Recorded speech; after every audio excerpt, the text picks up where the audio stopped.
नमस्कार, स्वराज एक्सप्रेस देख रहे हैं आप। मैं हूं आकांक्षा ठाकुर आपके साथ। खबरों की शुरुआत करेंगे हेडलाइंस के साथ।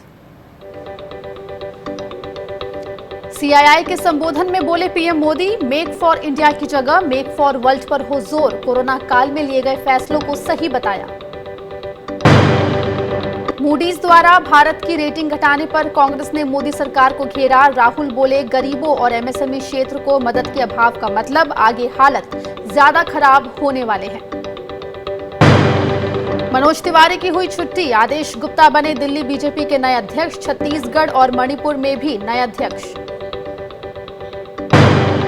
केरल के मल्लपुरम जिले में दलित छात्रा ने आग लगाकर की खुदकुशी। स्मार्टफोन नहीं होने की वजह से नहीं कर पा रही थी ऑनलाइन क्लास अटेंड। गंभीर आर्थिक संकट का सामना कर रहा है परिवार। और बुधवार को महाराष्ट्र गुजरात के तट से टकराएगा तूफान निसर्ग। नौसेना और कोस्ट गार्ड के साथ एनडीआरएफ भी तैनात। अहमदाबाद, मुंबई, गोवा में बारिश।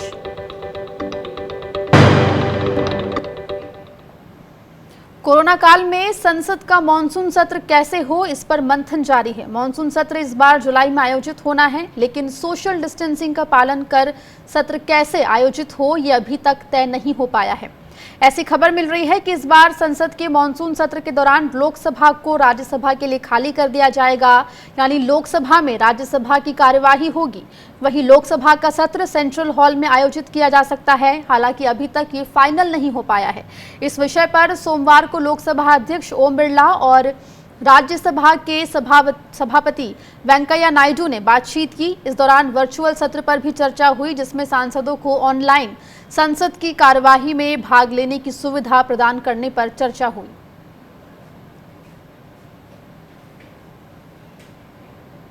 प्रधानमंत्री नरेंद्र मोदी ने सीआईआई यानी भारतीय उद्योग परिसंघ के 125वें सत्र को संबोधित करते हुए कहा कि इस मुश्किल समय में देश की जनता को भी बचाना है और देश की अर्थव्यवस्था को भी बचाना है। उन्होंने कहा कि जरूरत है कि देश में ऐसे उत्पाद बने जो मेड इन इंडिया हो और मेड फॉर द वर्ल्ड हो। कैसे हम देश का आयात कम से कम करें, इसे लेकर नए लक्ष्य तय किए जा सकते हैं। ये गर्व की बात है कि सिर्फ 3 महीने के भीतर ही पीपीई के सैकड़ों करोड़ की इंडस्ट्री खड़ी हो गई है। उन्होंने कहा कि आज ये सब हम इसलिए कर पा रहे हैं क्योंकि जब दुनिया में कोरोना वायरस पैर फैला रहा था तो भारत ने सही समय पर सही तरीके से सही कदम उठाए। पीएम मोदी ने कहा कि भारत को फिर से उछाल और विकास के पथ पर लाने के लिए, आत्मनिर्भर भारत बनाने के लिए 5 चीजें बेहद जरूरी है: इंटेंट, इंक्लूजन, इन्वेस्टमेंट, इंफ्रास्ट्रक्चर और इनोवेशन। हाल में जो बोल्ड फैसले लिए गए हैं उसमें भी आपको इन सभी की झलक मिल जाएगी। आपको इंडस्ट्री को, अपने मार्केट को ग्लोबली एक्सपांड करने में मदद करना है। साथियों, अब जरूरत है कि देश में ऐसे प्रोडक्ट्स बने जो मेड इन इंडिया हो, मेड फॉर द वर्ल्ड हो।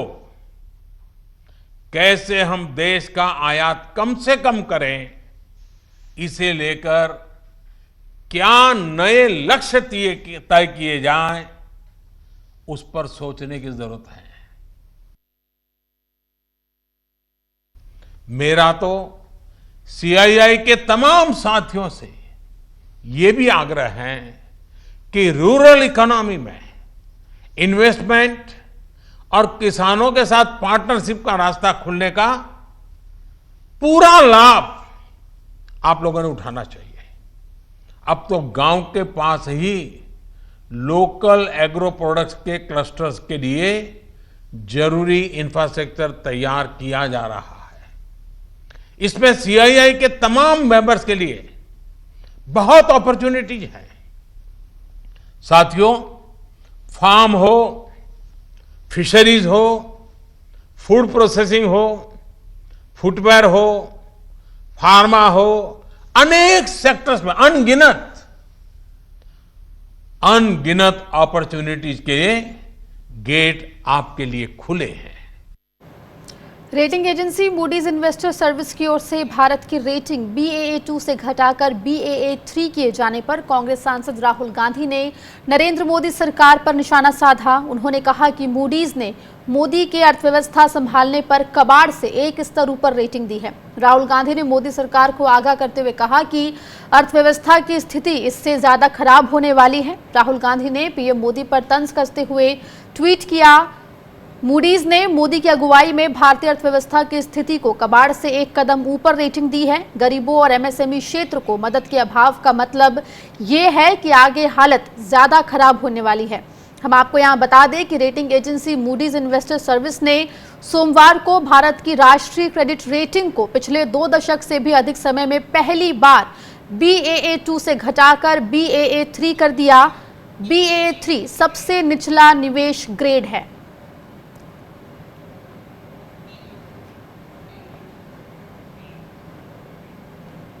वहीं भारत की रेटिंग कम होने पर कांग्रेस नेता कपिल सिब्बल ने मोदी सरकार पर निशाना साधा है। कपिल सिब्बल ने लिखा कि 6 साल में परिवर्तन हुआ, लेकिन मूडीज ने जीडीपी की रैंकिंग को डाउनग्रेड कर दिया है। कांग्रेस नेता ने पूछा कि मोदी जी कहां गए। कपिल सिब्बल ने ट्वीट में कई तरह के मुद्दे बताए हैं, जिनमें सरकार और देश के मुद्दों को अलग अलग रखा गया। कपिल सिब्बल ने ट्वीट में एक तरफ देश के असल मुद्दे जैसे कि गरीबी, शिक्षा, हेल्थ, बेरोजगारी, मिडिल क्लास, आर्थिक मंदी को रखा, तो वहीं लव जिहाद, घर वापसी, सर्जिकल स्ट्राइक, ट्रिपल तलाक, आर्टिकल 370, UAPA, CAA, NRC जैसे सरकार के विवादित मुद्दे बताए। आखिर में सिब्बल ने सवाल उठाते हुए पूछा कि कहां गए मोदी जी। बता दें कि मोदी सरकार के दूसरे कार्यकाल का 1 साल पूरा होने पर सरकार की ओर से उपलब्धियां गिनाई जा रही हैं। इनमें जम्मू कश्मीर से अनुच्छेद 370 हटाना, नागरिकता संशोधन एक्ट, 3 तलाक बिल, राम मंदिर निर्माण की प्रक्रिया शुरू होने समेत कई बड़े मसलों को गिनाया जा रहा है। वहीं दूसरी ओर कांग्रेस लगातार सरकार पर आर्थिक मोर्चे पर नाकाम होने को लेकर निशाना साध रही है। वहीं बीजेपी सांसद निशिकांत दुबे ने पीएम मोदी से वैश्विक रेटिंग एजेंसियां मूडीज, फिच और S&P के खिलाफ तुरंत कार्रवाई करने का आग्रह किया है। उन्होंने आरोप लगाया कि एजेंसियां चीन की साजिश के तहत भारतीय अर्थव्यवस्था को अस्थिर करने की कोशिश कर रही हैं। दुबे ने प्रधानमंत्री को लिखे पत्र में कहा कि बेशक ये एजेंसियां अमेरिका में स्थित हैं, लेकिन चीन ने अपने रणनीतिक हित को देखते हुए इन कंपनियों में काफी बड़ा निवेश किया है। उन्होंने कहा कि रेटिंग एजेंसियां ऐसे व्यवहार करती हैं जैसे ये भगवान है और हमारे देश को तीसरे दर्जे का देश मानती है, इसीलिए भारत की सॉवरेन रेटिंग को लगातार नीचे रखा जाता है।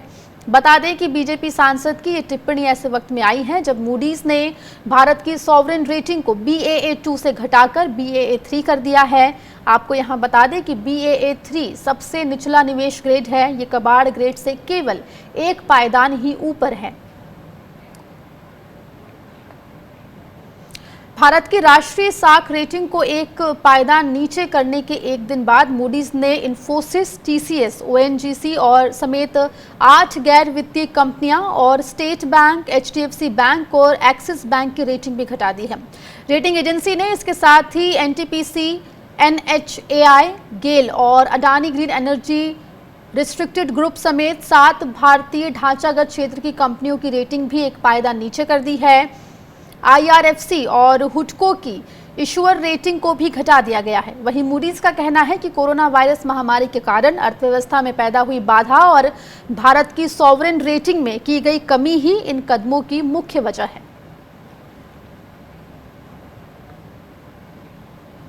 दिल्ली बीजेपी के अध्यक्ष पद से मनोज तिवारी को हटा दिया गया है। उनकी जगह भारतीय जनता पार्टी ने आदेश कुमार गुप्ता को दिल्ली बीजेपी का नया अध्यक्ष चुना है। आपको बता दें कि दिल्ली विधानसभा चुनाव में इस बार बीजेपी मनोज तिवारी के नेतृत्व में उतरी थी, लेकिन उन्हें हार का सामना करना पड़ा था। तभी से मनोज तिवारी के अध्यक्ष पद पर बने रहने को लेकर संशय की स्थिति थी। नए अध्यक्ष आदेश गुप्ता दिल्ली के जमीनी राजनीति से जुड़े हुए नेता के तौर पर जाने जाते हैं। आदेश गुप्ता के पास पार्षद और नॉर्थ दिल्ली के मेयर का तजुर्बा है। वे NDMC स्टैंडिंग कमेटी के सदस्य भी रहे हैं। दिल्ली चुनाव में हार के बाद खुद मनोज तिवारी ने अपने पद से इस्तीफे की पेशकश की थी, लेकिन उस वक्त उसे नामंजूर कर दिया गया था। वहीं हाल ही में उनका एक क्रिकेट खेलते हुए वीडियो भी सामने आया था, जिसमें उन्हें लॉकडाउन के नियमों का उल्लंघन करते हुए देखा गया। दिल्ली के अलावा छत्तीसगढ़ के बीजेपी अध्यक्ष को भी हटा दिया गया है। विष्णुदेव साय को छत्तीसगढ़ का प्रदेश अध्यक्ष बनाया गया है। वहीं S टिकेंद्र सिंह के हाथों में मणिपुर बीजेपी की कमान दी गई है।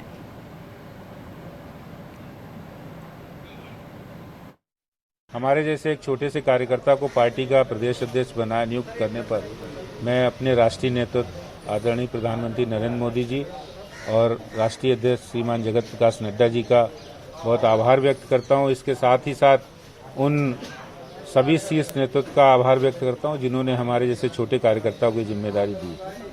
और जहां तक चुनौतियों का सवाल आपने किया है, निश्चित रूप से किसी भी रिस्पॉन्सिबिलिटी में और पार्टी के प्रदेश अध्यक्ष के नाते चुनौतियां होती हैं और पार्टी हमारी इतनी मजबूत है, इतना संगठन है और हम उसको बढ़ाएंगे और उन चुनौतियों का सामना करेंगे और सबको साथ लेकर, क्योंकि पार्टी हम लोग जो सर्वस्पर्शी काम करते हैं सबको साथ लेकर काम करेंगे।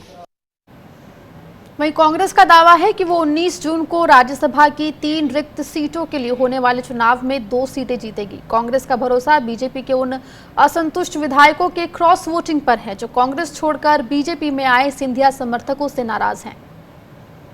जब से दल बदलू और अवसरवादी भाजपा में आए, भाजपा में एक बड़ा असंतोष है। कई विधायक नाराज हैं।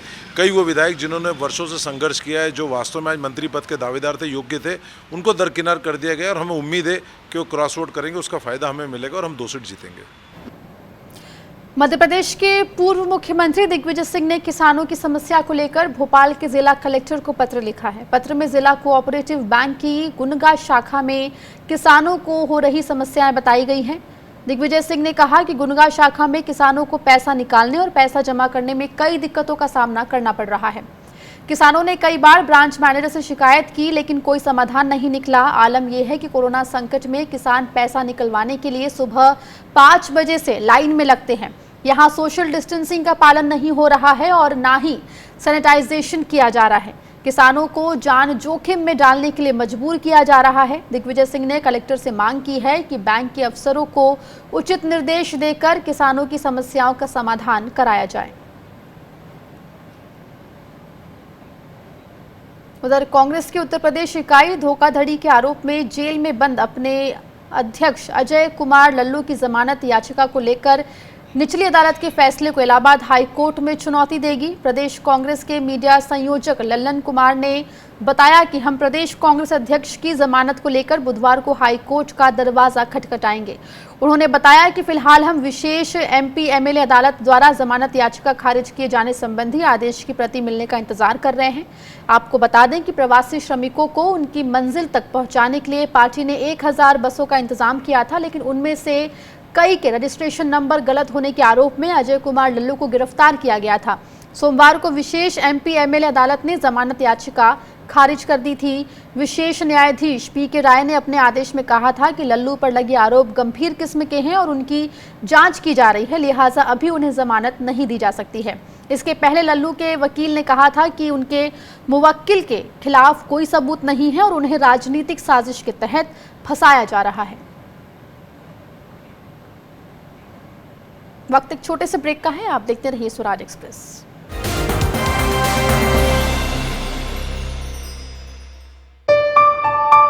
चलो इतिहास के कुछ पन्ने पलटते हैं। चलो उस दौर में कुछ दूर चलते हैं।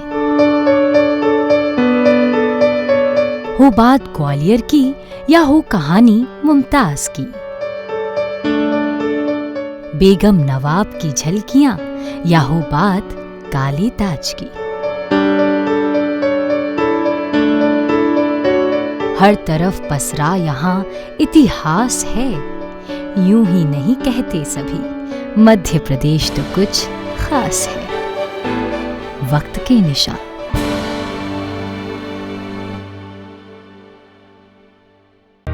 सपने सच तब होंगे जब आप सपने दिखना शुरू करेंगे। ये शब्द हैं उस शख्सियत के जिसके सपनों ने दी इस देश को एक नई उड़ान, डॉक्टर APJ अब्दुल कलाम। और ऐसे ही हर स्टूडेंट के सपने पूरे करेंगे हम, under best guidance of expert faculty team. Admission open in science and technology, humanities, social science, arts and sports. Doctor APJ Abdul Kalam university, Indore.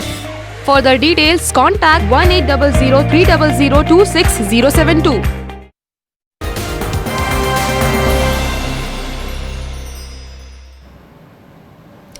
Kerala के मल्लपुरम में ऑनलाइन कक्षा में हिस्सा नहीं ले सकने की वजह से 9वीं कक्षा की एक दलित छात्रा ने खुद को आग लगाकर आत्महत्या कर ली है। बताया जा रहा है कि छात्रा के पास स्मार्टफोन नहीं था और उसके घर का टीवी भी खराब था। केरल में नया शैक्षणिक सत्र ऑनलाइन कक्षाओं के साथ सोमवार से शुरू हुआ है। ये घटना वलांचेरी में हुई।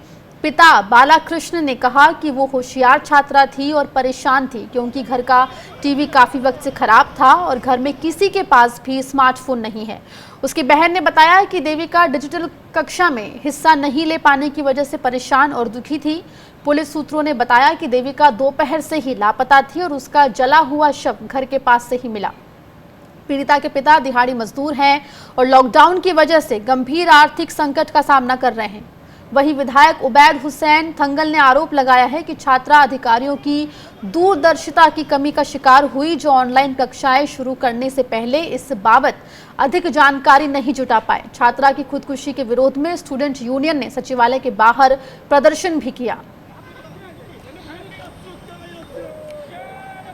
तस्वीरें आप देख रहे हैं केरल के मल्लपुरम की, जहां पर एक 9वीं कक्षा की छात्रा ने ऑनलाइन क्लासेस अटेंड ना करने की वजह से खुदकुशी कर ली आग लगाकर। आपको बता दें कि केरला में सोमवार से ऑनलाइन कक्षाएं शुरू हो गई है। दलित छात्रा के पास ना स्मार्टफोन था और घर का टीवी भी खराब था, जिससे दुखी होकर उसने आत्महत्या कर ली। वहीं स्टूडेंट यूनियंस ने सचिवालय के बाहर प्रदर्शन किया है। साथ ही सरकार के ऊपर भी यहां सवाल उठ रहे हैं कि दूरदर्शिता नहीं देखी गई कि सभी छात्रों के पास स्मार्टफोन्स नहीं होंगे।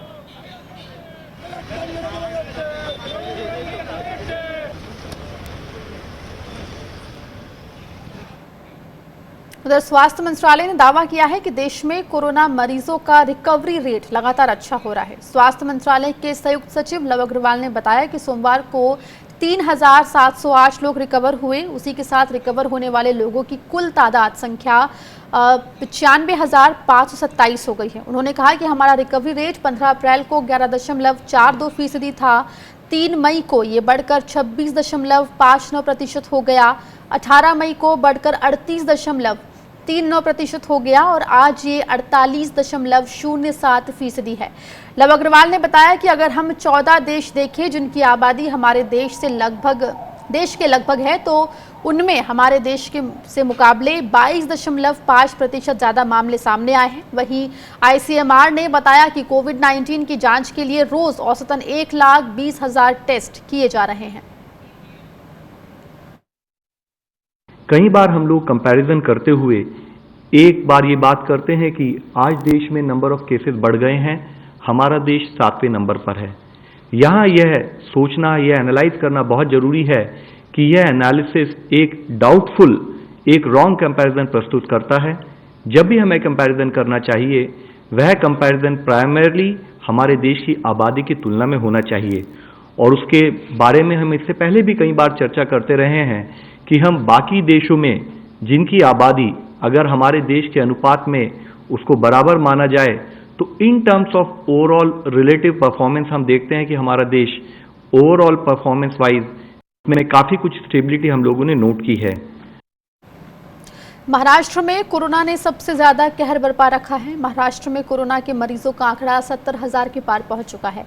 अब तक 2,362 लोगों की कोरोना से मौत हो चुकी है। तमिलनाडु की बात करें, तमिलनाडु में कोरोना संक्रमण के मामले 24,000 के पार पहुंच चुके हैं और यहां 200 लोगों की मौत हो चुकी है। वहीं दिल्ली में कोरोना पॉजिटिव मामले लगातार बढ़ रहे हैं। 20,000 से ज्यादा मामलों के साथ दिल्ली तीसरे नंबर पर है। दिल्ली में कोरोना से मौत का आंकड़ा बढ़कर 523 पर पहुंच चुका है। वहीं गुजरात में भी कोरोना संक्रमित मरीजों की संख्या लगातार बढ़ रही है। यहाँ 17,200 लोग कोरोना पॉजिटिव पाए गए हैं और 1,063 लोगों की मौत हो चुकी है। वहीं मध्य प्रदेश में मरीजों की संख्या 8,283 हो गई है और 358 लोगों की मौत हो चुकी है। वहीं राजस्थान में भी कोरोना के मरीज बढ़कर 9,271 हो गए हैं और यहां पर 201 लोगों की मौत कोरोना के चलते हुई है। वहीं उत्तर प्रदेश में कोरोना के मरीज बढ़कर 8,361 हो चुके हैं और यहां 222 लोगों की जान जा चुकी है। वहीं पश्चिम बंगाल में कोरोना के केस बढ़कर 5,700 से ज्यादा हो गए हैं और यहां पर 325 लोगों की जान कोरोना के चलते जा चुकी है। दिल्ली में उपराज्यपाल कार्यालय कोरोना हॉटस्पॉट बन गया है। दिल्ली पुलिस के मुताबिक उपराज्यपाल कार्यालय में अब तक कोरोना के 30 मामले आ चुके हैं। वहीं एलजी दफ्तर ने 13 कर्मचारियों में कोरोना पॉजिटिव होने की पुष्टि की है। कार्यालय के सभी कर्मचारियों का टेस्ट करवाया गया है। वहीं कुछ की रिपोर्ट आना अभी बाकी है। दिल्ली हाई कोर्ट ने गरीब बच्चों के मिड डे मील को लेकर दायर जनहित याचिका पर दिल्ली की केजरीवाल सरकार से जवाब मांगा है। दरअसल एक जनहित याचिका में दिल्ली सरकार को निर्देश देने की मांग की गई है, जिसमें गरीब बच्चों को मिड डे मील या फिर उनके खातों में पैसा जमा कराने के निर्देश देने की मांग की गई है। जैसिका लाल हत्याकांड में सजा काट रहे सिद्धार्थ शर्मा उर्फ मनु शर्मा को रिहा किया गया है। मनु शर्मा को 19 साल बाद रिहा किया गया। इस मामले में मनु शर्मा को आजीवन कारावास की सजा हुई थी। मनु शर्मा को 2006 में दिल्ली हाई कोर्ट ने जैसिका लाल की हत्या के लिए उम्र कैद की सजा सुनाई थी। वहीं बीते महीने 11 मई को दिल्ली सरकार के सजा समीक्षा बोर्ड ने मनु शर्मा को रिहा करने को लेकर सिफारिश की थी, जिस पर एलजी ने मुहर लगा दी है, जिसके बाद मनु शर्मा की रिहाई हो गई।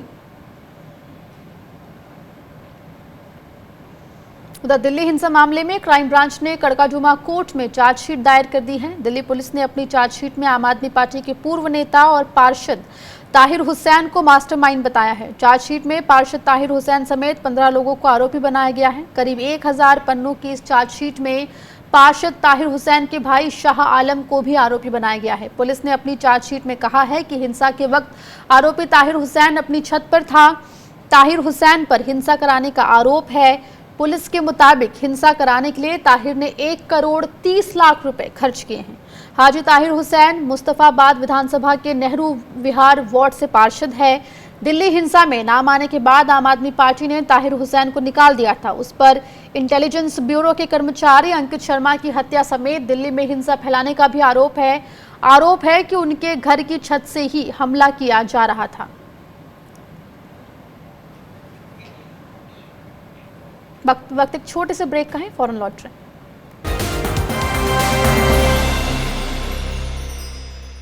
स्ट्रीम कोई भी हो, बेस्ट करियर ऑप्शन के लिए है Bhabha University. Best faculty, world class infrastructure, scholarships, high tech labs, 27 acre of lush green campus, hostel facility, admissions open for engineering, pharmacy, dental, computer application, management and agriculture. Bhabha university at Hoshangabad road Bhopal. Call 9165025500।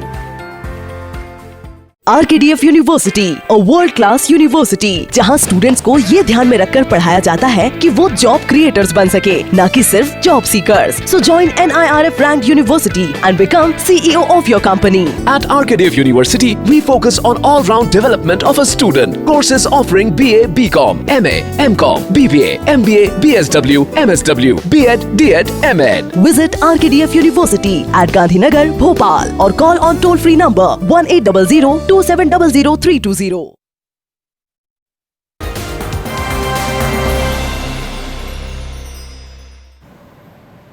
पश्चिम बंगाल और ओडिशा में हाल ही में आए चक्रवाती तूफान Amphan के बाद देश में एक और चक्रवाती तूफान निसर्ग चक्रवात जल्द दस्तक दे सकता है। मौसम विभाग के मुताबिक पूर्व मध्य अरब सागर में ये तूफान तेज हो चला है और बुधवार दोपहर तक महाराष्ट्र और गुजरात के कई इलाकों में टकरा सकता है।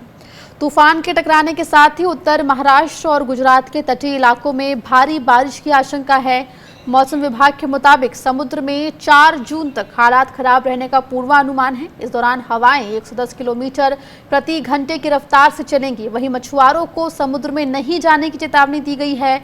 मुंबई में तूफान को देखते हुए महाराष्ट्र सरकार ने सभी समुद्र के किनारे रहने वाले लोगों को वहां से दूसरी जगह शिफ्ट भी कर दिया है।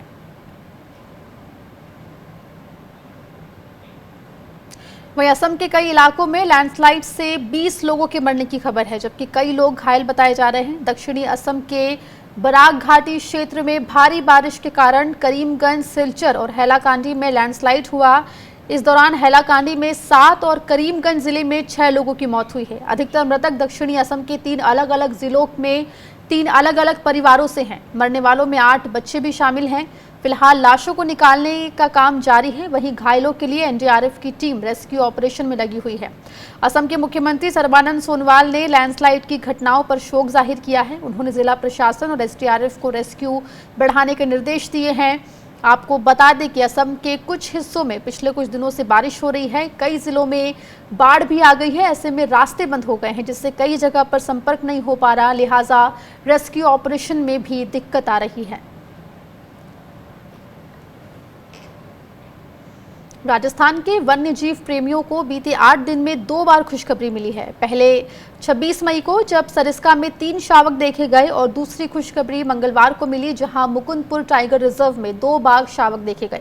मुख्यमंत्री अशोक गहलोत ने ट्वीट करके खुशी जाहिर की। आपको बता दें कि 26 मई को ST12 बाघिन ने सरिस्का अभ्यारण्य में 3 शावकों को जन्म दिया था। आज मुकुंदपुरा टाइगर रिजर्व में MT2 बाघिन के साथ 2 बाघ शावक देखे गए। पिछले 8 दिनों में 5 नए मेहमानों के आने पर वन्य जीव प्रेमियों में खुशी की लहर है। मुख्यमंत्री अशोक गहलोत ने अपने ट्विटर में इस पर ट्वीट भी किया और अपने ट्वीट में लिखा कि 2 जून को आज एक बार फिर खुशखबरी है, मन प्रफुल्लित है। आइए हम सब वन्य जीवों और उनके आश्रय स्थलों को बचाएं।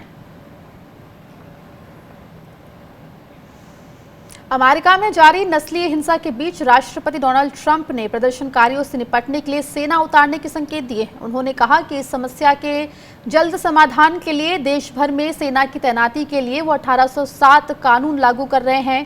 राष्ट्रपति ट्रंप ने एक प्रेस वार्ता के दौरान कहा कि राजधानी वॉशिंगटन की सुरक्षा के लिए वो एक निर्णायक कार्रवाई कर रहे हैं। उन्होंने कहा कि इस बर्बरतापूर्ण हमले को रोकने के लिए और देश की संपत्ति की रक्षा के लिए वॉशिंगटन में हजारों सशस्त्र बलों के साथ सेना की तैनाती करेंगे। इसके पहले सोमवार को प्रदर्शनकारियों के उग्र तेवर को देखते हुए राष्ट्रपति ट्रंप परिवार समेत लगभग 1 घंटे तक व्हाइट हाउस के बंकर में रहे। प्रदर्शनकारियों द्वारा की जा रही हिंसा और तोड़फोड़ को देखते हुए राजधानी वॉशिंगटन DC समेत देश के 40 से अधिक शहरों में कर्फ्यू लगाना पड़ा है। वहीं वर्जीनिया और कैलिफोर्निया में अगले सोमवार तक सभी सरकारी इमारतों को बंद रखने का आदेश दिया गया है। स्थिति को नियंत्रण में करने के लिए 15 शहरों में 5000 नेशनल गार्ड के जवान तैनात हैं और 2000 अतिरिक्त जवानों को अलर्ट पर रखा गया है। इस बुलेटिन में फिलहाल इतना ही। खबरों का सिलसिला स्वराज एक्सप्रेस पर लगातार जारी है।